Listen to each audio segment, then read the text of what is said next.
বাপি, বাপি, কি মা? বাপি, তুমি না সে কখন থেকে চা খাইতে চাইলে? ও আচ্ছা, দে। এখন আর চা খেয়ে কি হবে? ঠান্ডা হয়ে গেছে না? কোনো অসুবিধা নাই, আমার ঠান্ডা চাই, ভালো লাগে, দে। হ্যাঁ, আচ্ছা শোন, তো একটা কথা বলি, মনে আছে তো কালকে একটা স্পেশাল ডে? মনে আছে। এবারও কি তুমি অনেক মানুষ ডাকবে? অবশ্যই, আবার প্রিন্সেসের বার্থডে, ডাকবো না? আমার এত ক্রাউড ভালো লাগে না। আর তাছাড়া আমার কালকে আসতে অনেক দেরি হবে, 8টা বাজবে। কোনো সমস্যা নেই, তুই চলে আসিস। আর শোন, আমার যে অস্ট্রেলিয়াতে একটা ফ্রেন্ড থাকে না, জাফর, সে এখন ঢাকায় এসছে। জাফরের স্ত্রী আর ছেলে কালকে আসবে। ছেলেটা খুব কোয়ালিফাইড, সুন্দর দেখতে। ব্যাস, আর তুই একটা কাজ করিস, কালকে একটা সুন্দর শাড়ি পরবি। জাফরের স্ত্রী আর ছেলে তোকে প্রথমবারের মতো দেখছে। তাছাড়া জাফর চাচ্ছিল আমাদের সাথে একটা সম্পর্ক করার। জাফর আঙ্কেল তো তোমার এমনিতেই অনেক দিনের বন্ধু বাপি, তার সাথে তো তোমার একটা সম্পর্ক আছেই, নতুন করে সম্পর্ক করার কি আছে? আচ্ছা ঠিক আছে, তুই দেখা কর, পরে দেখা যাবে। ঠিক আছে, আমি রেডি হয়ে থাক। ঠিক আছে।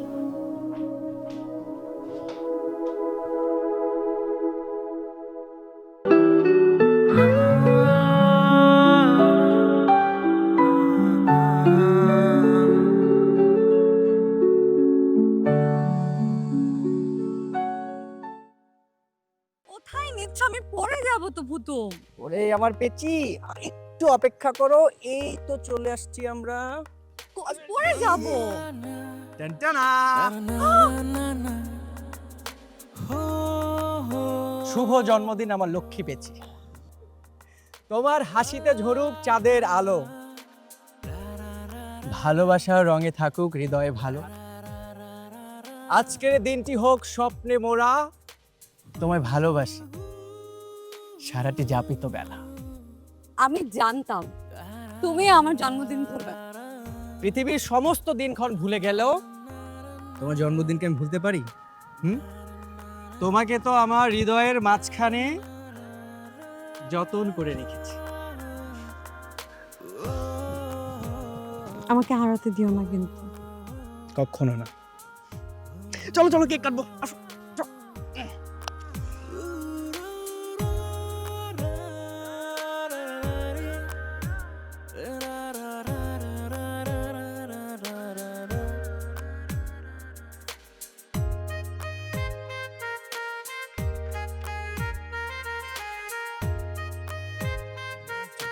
রেডি? রেডি। আসো আসো আসো। শুভ জন্ম।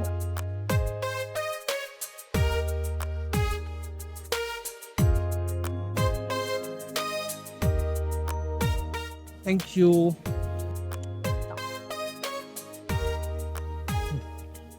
বড় করে হা করো, বড়। এই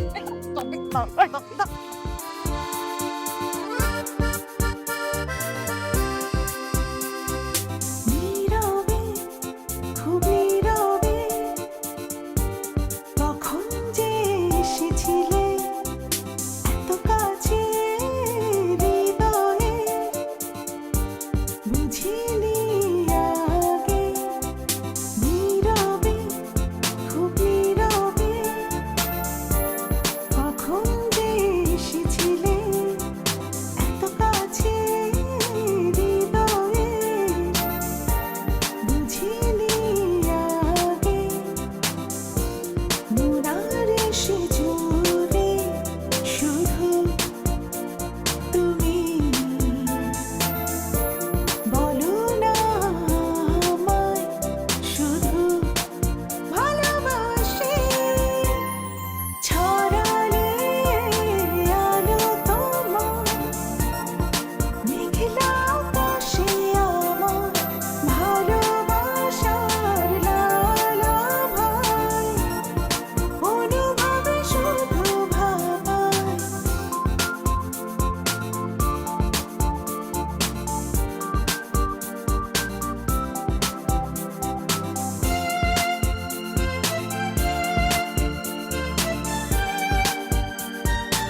তন্দ্রা, তন্দ্রা, বাপি ঠিক আছে। কালকে তো অনেক রাতে পার্টি শেষ হলো, সকালে আমি অফিসে চলে গেলাম, তুইও ক্লাসে চলে গেছিস। পার্টির রিভিউটা শোনা হলো না, কেমন ছিল? ভালো শুধু ভালো? না, শুধু ভালো বলার মতো তো সাহস আমার নেই বাপি।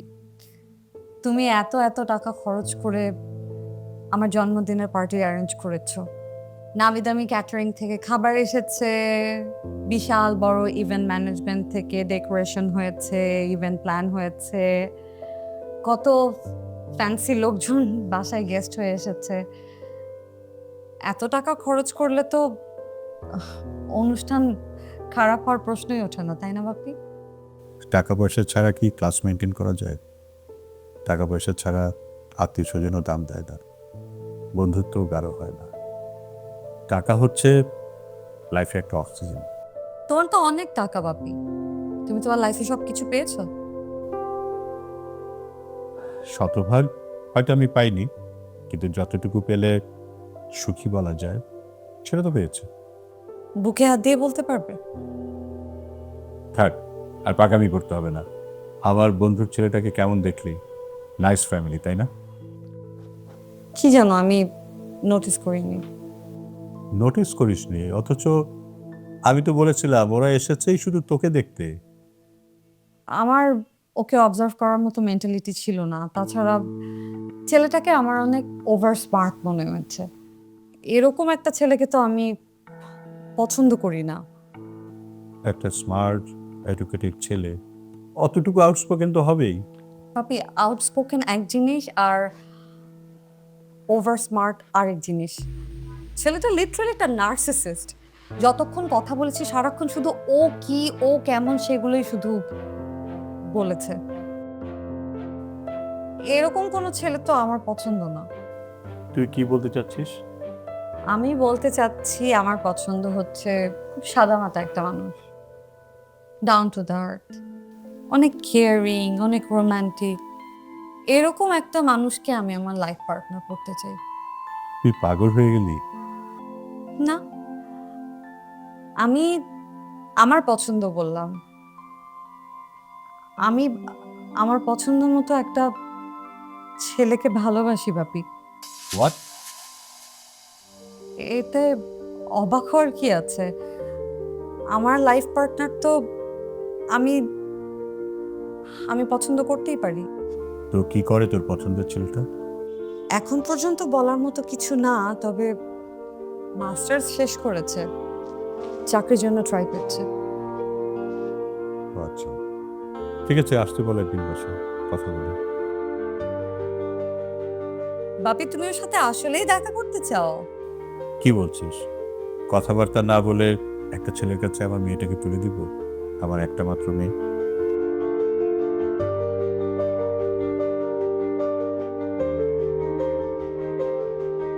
থ্যাংক ইউ বাপি, thank you so much. Thank you.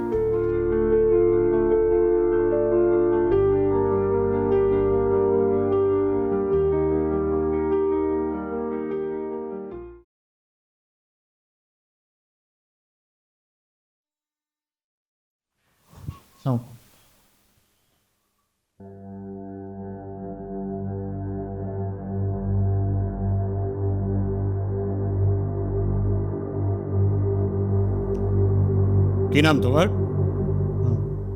Sir আমার আমার নাম অয়ন। তো প্রফেশনটা কি, মানে কি করো? স্যার মাস্টার্সের রেজাল্ট দিয়েছে, 6 মাস হয়ে গেছে। বিভিন্ন জায়গায় চাকরির জন্য অ্যাপ্লাই করেছি, কিন্তু কেউ ডাকেনি। দুটো টিউশনি করছি, আপাতত এভাবে নিজের খরচ চলছে। কোন সাবজেক্টে পড়াশোনা করেছো? Political science. Political science? এই সাবজেক্টে পড়াশোনা করে চাকরি পাবে? তোমার ফ্যামিলি ব্যাকগ্রাউন্ড কি, মানে বাবা মা কি করে, কোথায় থাকে? স্যার বাবা মা গ্রামেই থাকেন, আমাদের কিছু জমি জমা আছে, বাবা ওগুলোই দেখাশোনা করেন। ও, তুমি তাহলে ফার্মারের ছেলে, মানে চাষার ছেলে। বলতে পারেন স্যার। কিন্তু আমার বাবার পেশাকে আমি শ্রদ্ধা করি। কথাবার্তায় তো খুব পাণ্ডিত্য ফলাচ্ছ, কোনো ইন্টারভিউতে তো যাওনি, তাই তো বললে, তাই না? জি। নাম জিজ্ঞেস করলে যে পুরো নামটা বলতে হয় সেই শিক্ষাটাও নিয়ে আসুন। সরি স্যার, আমার পুরো নাম রায়ান ইসলাম অয়ন। তো তন্দ্রা সম্পর্কে সব তথ্যই তো নেওয়া হয়েছে, তাই না?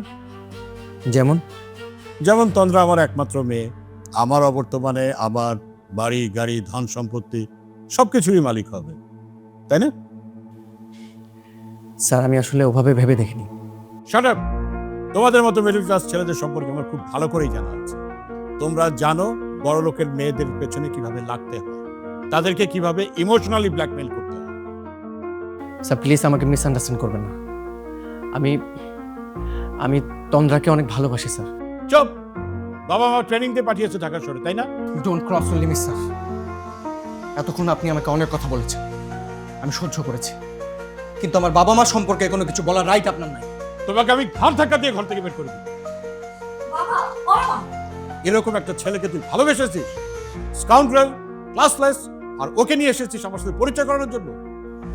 আরে অয়ন, আমি তো কিছুই বুঝতে পারছি না, তোমরা তো কোনো কথাই বলছো না, কি হয়েছে কি তোমাদের মধ্যে? তন্দ্রা, আর এক পাও এগোবে না। আমি এই ছেলেকে জেলের ভাত খাইয়েছিলাম।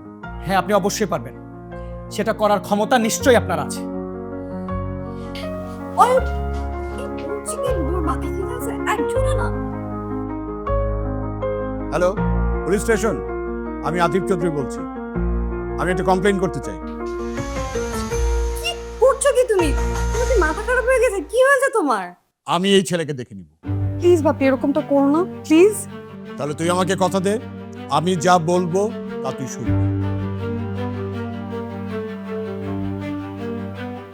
ঠিক আছে বাপি, তুমি যা বলবে আমি তাই শুনবো, কিন্তু বিনিময়ে তুমি অয়নের কোনো ক্ষতি করো না।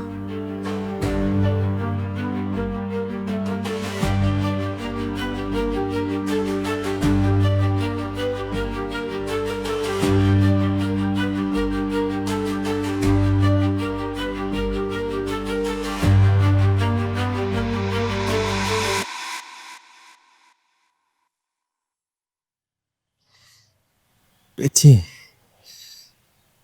তুমি এসব কি বলছো? তুমি যা বলছো বুঝে বলছো তো?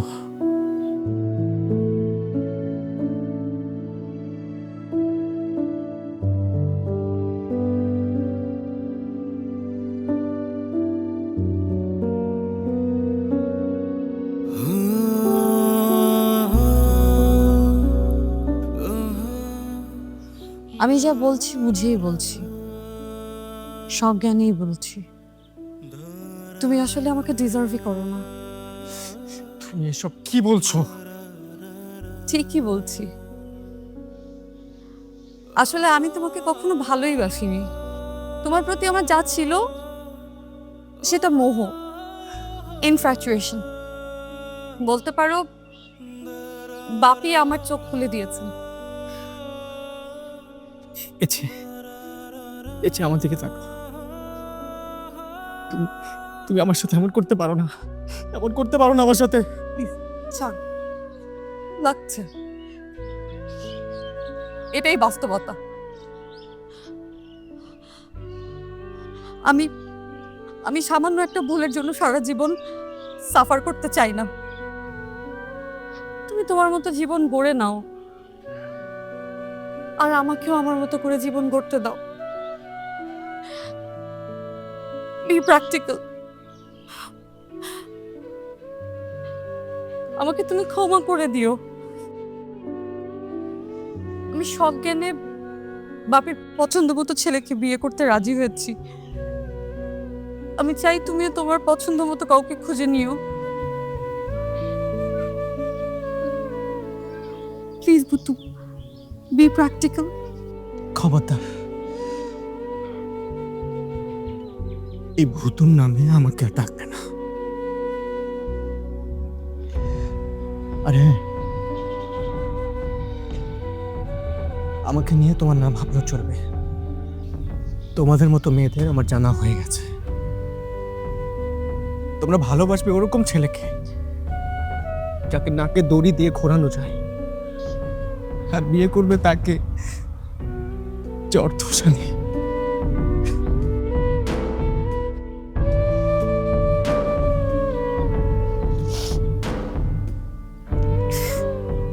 আমি তোমার এই চেহারাটা আর কোনোদিন দেখতে চাই না।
কেটে গেছে ৬টি বছর।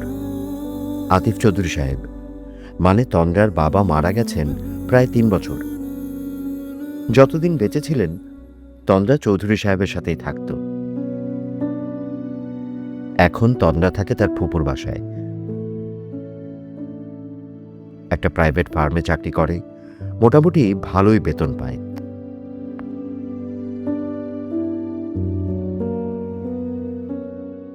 মিষ্টি, মিষ্টি, আপুরে এগুলো একটু আয়রন করে দেন প্লিজ, আমার অফিসে দেরি হয়ে যাচ্ছে প্লিজ। পারবো না। পারবে না? আচ্ছা ঠিক আছে, আমি আয়রন করে নিচ্ছি। ঢং, উনি আয়রন করবে, আমি থাকতে তুমি আয়রন করবে কেন? এই না মুখ বাঁকা দিয়ে। গত দুরাত ধরে লক্ষ্মী প্যাচার ভুতুম প্যাচার গল্পটা তুমি শেষ করবে করবে বলে শেষ করছো না, তাই তোমার উপর রাগ করেছি। রাগ করেছিস? ও। আসলে পুরো গল্পটা তো আমি নিজেও জানি না। আচ্ছা ঠিক আছে, যতটুকু জানি অতটুকু বলবো। অফিস থেকে ফিরে নি। প্রমিস? প্রমিস। তাহলে দাও, আমি আয়রন করে দিচ্ছি। তাড়াতাড়ি করেন।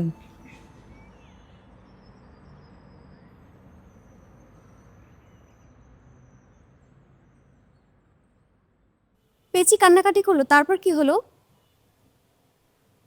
কি আর হবে, এরপরে ভুতুম আর কোনোদিন পেচির সাথে যোগাযোগ করলো না। পেচি অবশ্য চেষ্টা করেছিল ওর বন্ধুদের মাধ্যমে জানতে ও এখন কোথায় কেমন আছে, কিন্তু কিছু জানতে পারলো না। শুধু একবার জানতে পেরেছিল যে ভুতুম ওর মেসটা ছেড়ে দিয়েছিল। তারপর? তারপর পেচির বাবা পেচিকে প্রায় সেই অস্ট্রেলিয়ান ছেলেটার সাথে বিয়ের জন্য প্রেশার ক্রিয়েট করত, কিন্তু পেচির স্ট্রেট জবাব, যদি বেশি বাড়াবাড়ি করে তাহলে সে নিরুদ্দেশ হয়ে যাবে আর অন্য কাউকে বিয়ে করবে না। ভুতুমের সাথে যেহেতু পেঁচির বিয়েটা হলোই না, আর ওদের মধ্যে যেহেতু কোনো যোগাযোগ নেই, তাহলে পেঁচি অন্য কাউকে বিয়ে করতে রাজি হলো না কেন? আমাকেও তো অপরিচিত একটা ছেলেকে বিয়ে করতে হবে। তুমি কি বলতে চাচ্ছ অ্যারেঞ্জ ম্যারেজ করা ঠিক না? না, আমি সেটা বলছি না। একটা মানুষ একজনকে মনে রেখে আরেকজনকে বিয়ে করে কোনোদিন সুখী হতে পারে না। আচ্ছা, পেঁচির বাবার তো অনেক প্রপার্টি ছিল। পেঁচির বাবা মারা যাওয়ার পর সব প্রপার্টি তো পেঁচিরই পাওয়ার কথা। পেঁচির এত সয় সম্পত্তি থাকার পরেও পেঁচি ফুপুর বাসায় থাকে কেন? সে তো চাইলেই আলিশানভাবে থাকতে পারতো। পেচি তো ওর বাপের কাছ থেকে কিছুই নেয়নি, সব কিছু দলিলের মাধ্যমে আবার ফেরত দিয়েছিল। কতটা সেলফ কনফিডেন্স গো! ফুপির বাসায় পেচির থাকার আরেকটা কারণ হচ্ছে নিঃসঙ্গতা। পেচি একা থাকতে খুব ভয় পায়।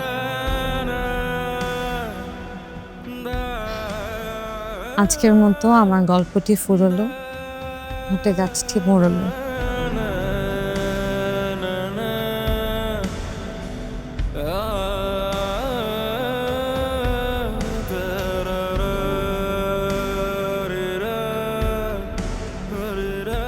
ও সিঙ্গারা! আচ্ছা, তোরা তো ছেলের বায়োডাটাই দেখলি না, হে নিয়ে তো তোদের কোনো আগ্রহই দেখলাম না। দেখার কি আছে? তোমরাও তো বাবা মার পছন্দ মতো বিয়ে করেছিলে, কোনো কিছু না দেখে না শুনে করেছো না? এখন তো আর অতটা হয় না আপু, এখন বিয়ের আগে ছেলে মেয়ে পরিচিত হয়। আর আমিও তো ছেলের সাথে দেখা করতে যাব, চিনি না জানি না অচেনা একটা ছেলেকে দেখব, পরিচিত হব, কি যে এক্সাইটমেন্ট কাজ করছে আপু। তোরা না এই যুগের ছেলে মেয়েরা। আচ্ছা আমি যাচ্ছি। না না আমরা দেখবো না। না লাগবে না। ঠিক আছে, তোদের যেহেতু আগ্রহ নাই, দেখালাম না।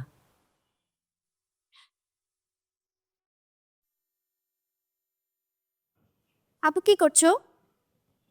দেখতে পাচ্ছিস না নাচছি? খুব খুশি না? হবু বরের সাথে দেখা করতে যাচ্ছিস? খুশি নাকি চিন্তিত বুঝতে পারছি না। আপু বলো না, কি পরে যাব? শাড়ি নাকি ড্রেস? তোর যেটা ভালো লাগে। আমি কেউ সব বুঝি নাকি? তুমি বলো না, ছেলেরা মেয়েদেরকে কিভাবে দেখতে পছন্দ করে? সব ছেলের কথা বলতে পারি না, তবে আমাকে একজন শাড়িতে দেখতে খুব পছন্দ করত। শাড়ি, খোপায় ফুল, কপালে টিপ। আপু তাহলে আমাকে অমন করে সাজিয়ে দাও না। আচ্ছা ঠিক আছে, তুই যা, আমি তোকে ওয়েট করে দিচ্ছি। আচ্ছা।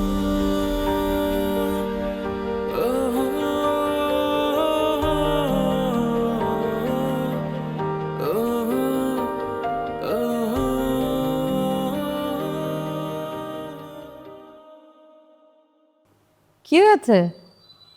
দেখ না, মেয়েটা এখন আসছে না, আমার তো খুব টেনশন হচ্ছে। তোমার টেনশন হচ্ছে? আমি তো আরো খুশি। আমি ভেবেছিলাম বৃষ্টিটা এতক্ষণে ওই লোকের সাথে ঝগড়াঝাটি করে রেস্টুরেন্ট থেকে 10 মিনিটেই চলে এসেছে।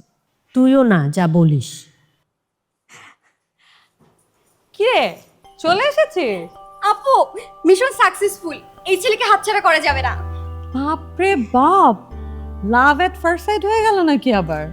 তোমরা বলেছিলে খুঁটিয়ে খুঁটিয়ে জেনে নিতে, ছেলের ভালো লাগা মন্দ লাগা অতীত ভবিষ্যৎ আমি সব জেনেছি আপু।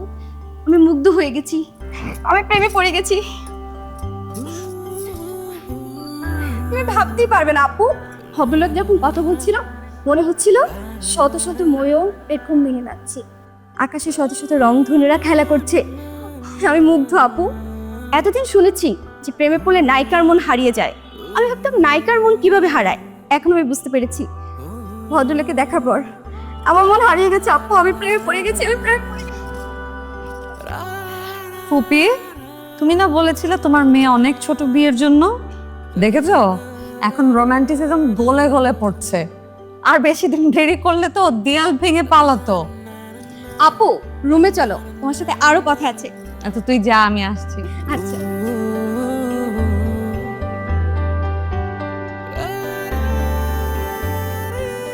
যাক, খুব নিশ্চিন্ত হলাম রে, খুব দুশ্চিন্তা ছিলাম। আমি তোর পোপাকে এখনই ফোন দিয়ে একটু জানিয়ে দিই। তো ঠিক আছে, আমিও যাই, কথা বলি।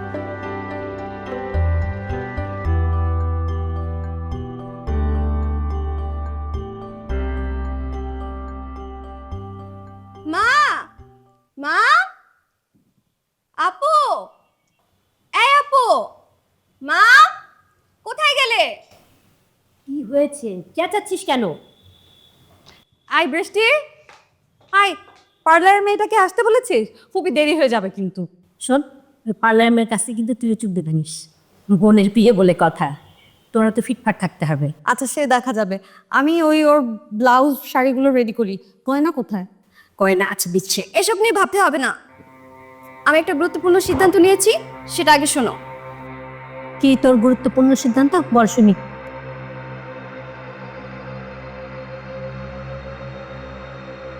আমি বিয়েটা করতে চাচ্ছি না। তোর কি মাথা খারাপ হয়ে গেল? আমি একটা অ্যাডাল্ট মেয়ে, আমি সিদ্ধান্ত নিতে পারি আমি কাকে বিয়ে করব আর কাকে বিয়ে করব না। আর এই সিদ্ধান্তের জন্য যদি আমাকে পাগল বলা হয় তাহলে আমি পাগল। তবু আমি এই ছেলেকে বিয়ে করব না মানে করবই না। হাসলে পেয়েছিস তাই না? তোকে আমি মেরেই ফেলবো। আই ফুপি, কি করছো তুমি? এত বড় মেয়ের গায়ে কেউ হাত তোলে?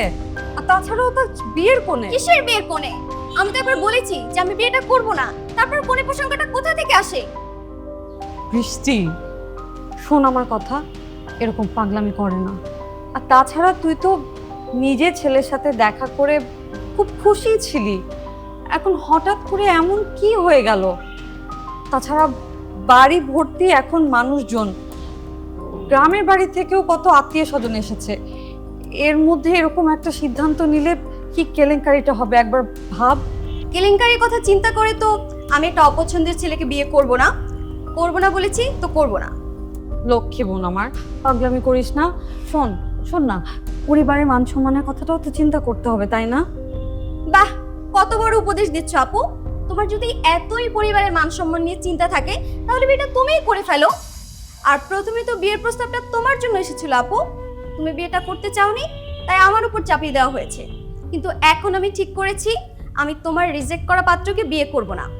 আর পরিবারের মান সম্মানের কথা চিন্তা করে যদি আমাকে বিয়ে করতে হয় তাহলে আমি বিষ খাবো। যা মুখে আসে তা বলিস না বৃষ্টি।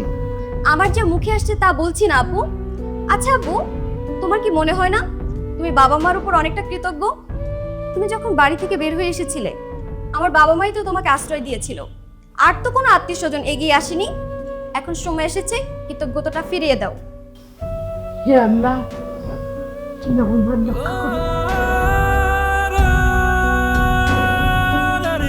তুই আমাকে এত বড় একটা কথা বলতে পারলি? হ্যাঁ পারলাম তো।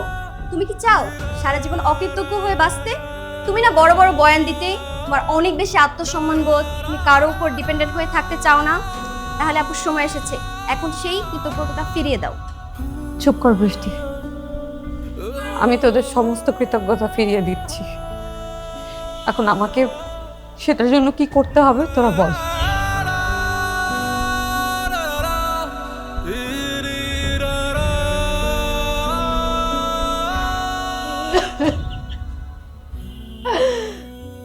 তুমি কান্না করো না ফুপি, কান্না করে আমাকে আমাকে নরম বানিও না। আজকে আজকে তোমাদের সমস্ত কৃতজ্ঞতা ফিরে পাবার দিন। সেটা আমার বলিদান হলেও আমি তোমাদের সম্মান রাখার চেষ্টা করব।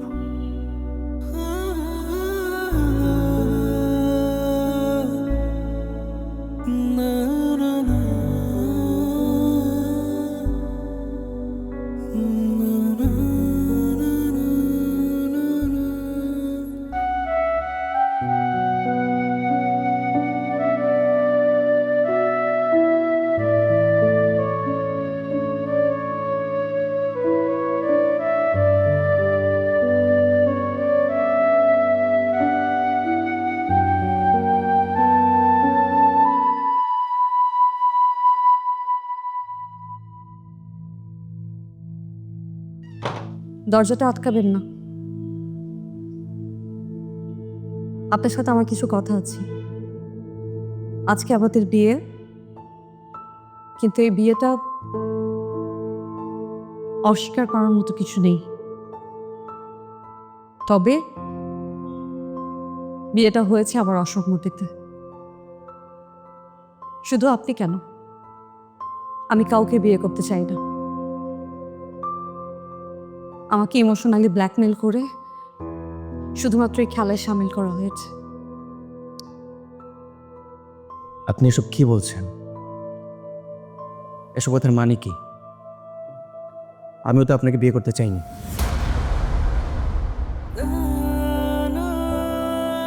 গৌতম, তুমি?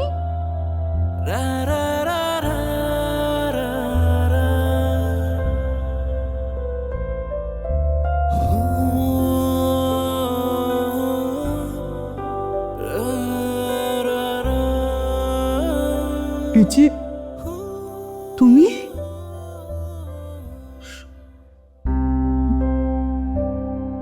তুমি আমার সামনে বসে যে দাঁড়িয়ে আছো, এটা কি করে সম্ভব? অসম্ভবকে সম্ভব করা ঋষ্টি চৌধুরীর কাজ। মিষ্টি, এগুলো কি তোর প্রি প্ল্যান? অফকোর্স, পাত্রকে আমার খুবই পছন্দ হয়েছিল। পরে দেখলাম সে তোমাকে মন দিয়ে বসে আছে। ঘটনা কি আমাকে খুলে বল। বলছি,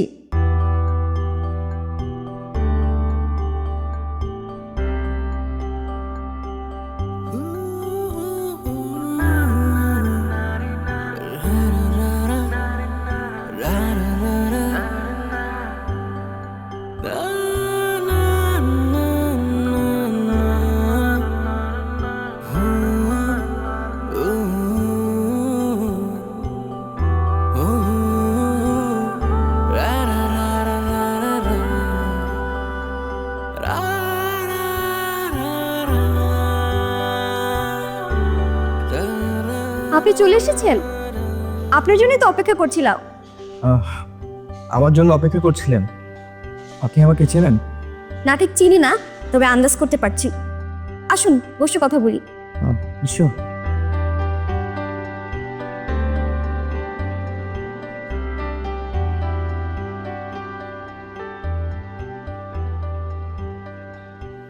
আমার নাম বৃষ্টি, আপনার নাম কি? আপনি আমার নামও জানেন না, আবার আমার সাথে দেখা করতে চলে এসেছেন। ব্যাপারটা কি অদ্ভুত, তাই না? গার্ডিয়ান লেভেলে তো কথাবার্তা হচ্ছিল, তাই আপনার নামও জানিনি, আপনার ছবিও দেখিনি। আমার অভিভাবকদের উপর আমার অগাধ বিশ্বাস। এনিওয়েজ, আমি আমার কিছু ইম্পর্টেন্ট কথা আছে আপনার সাথে, যার কারণে দেখা করতে আসা। অবশ্যই, আমি আপনার সব কথা শুনতেই তো এসেছি। সব কথা শোনার মতো সাহস আপনার আছে কিনা আমি জানি না। অবশ্যই আছে, আমি নিজেকে একজন সাহসী মেয়ে হিসেবে দাবি করি। Good, very good. আমি আমেরিকাতে থাকি মাকে নিয়ে, সেখানকার একটা ইউনিভার্সিটিতে শিক্ষকতা করছি। সেটা আমি জানি, আরও জানি বিয়ের পর আপনি আমাকে আমেরিকাতে নিয়ে যাবেন। জানেন, আমার না ছোটবেলা থেকে ইচ্ছে ছিল আমেরিকাতে গিয়ে পড়ালেখা করব। দেখেন না কিভাবে স্বপ্নটা ফুলে গেল। দেখুন, এত এক্সাইটেড হওয়ার কিছু হয়নি, আপনি আগে আমাকে কথাগুলো শেষ করতে দিন। আপনি কখনো কন্ট্রাক্ট ম্যারেজের কথা শুনেছেন? হ্যাঁ শুনেছি, কেন বলুন তো? আম, আপনার সাথে যদি আমার বিয়েটা হয় তাহলে সেটা কন্ট্রাক্ট ম্যারেজই হবে। কি? আমার তো ধারণা ছিল আমার মাথায় সমস্যা আছে, এখন তো দেখি আপনি আমার থেকে বড় পাগল। আর আপনি এতটা সাহস কোথা থেকে পেলেন আমাকে এই কথাটা বলার? ভালোবাসা মানুষকে সাহসী করে তোলে। আপনার সমস্যাটা কি? আপনি কি আমাকে ফকিনি টাইপের মেয়ে পেয়েছেন যে আমি আমেরিকা থেকে পড়ালেখা করার জন্য কন্ট্রাক্ট ম্যারেজ করব? দেখুন, ব্যাপারটা ওরকম না, একটু অন্যভাবে ভেবে দেখুন। কিভাবে দেখব আপনি বলুন? আমি এখন উঠবো, আমার হাতে ফালতু সময় নেই। আমি একটা মেয়েকে ভালোবাসতাম,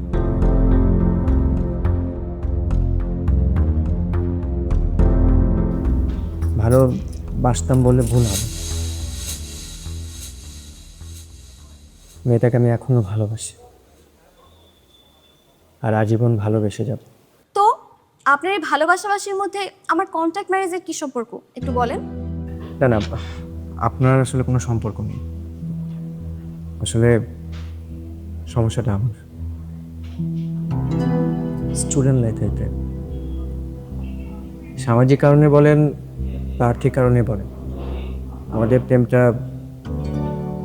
বিয়েতে পরিণত হয়নি।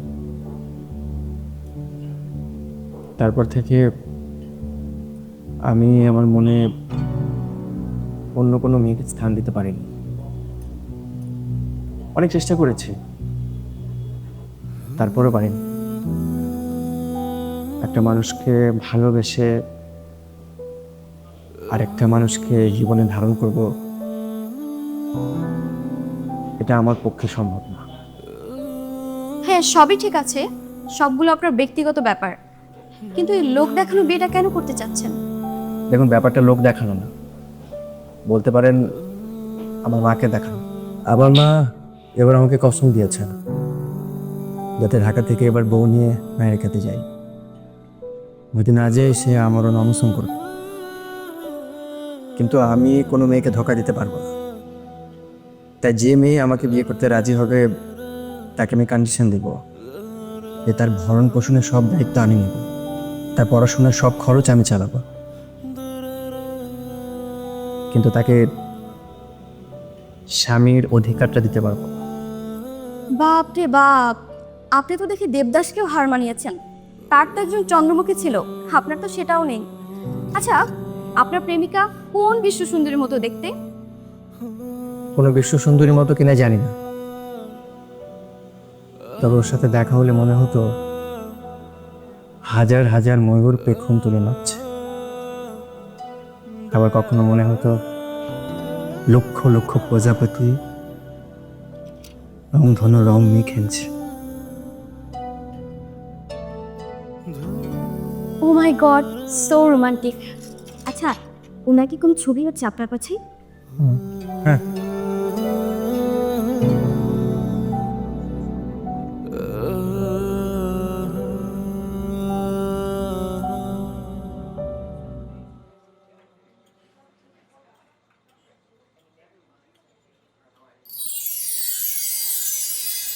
বাহ, খুব সুন্দর তো দেখতে আপনার প্রেমিকা।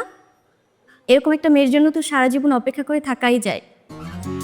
আমি আপনার কন্ট্রাক্ট ম্যারেজে রাজি। যে ডেটে বিয়ে হওয়ার কথা ছিল সেই ডেটেই বিয়ে হবে। Thank you. কি কেমন দিলাম? তুই এত বড় হয়ে গেছিস। Brishti, thank you very very much. আমি সারা জীবন তোমার কাছে কৃতজ্ঞ থাকবো। থ্যাংক ইউ দিতে হবে না, আমার বোনটাকে সারা জীবন ভালো রাখলে আমি খুশি হব। আপু, আমি গেলাম।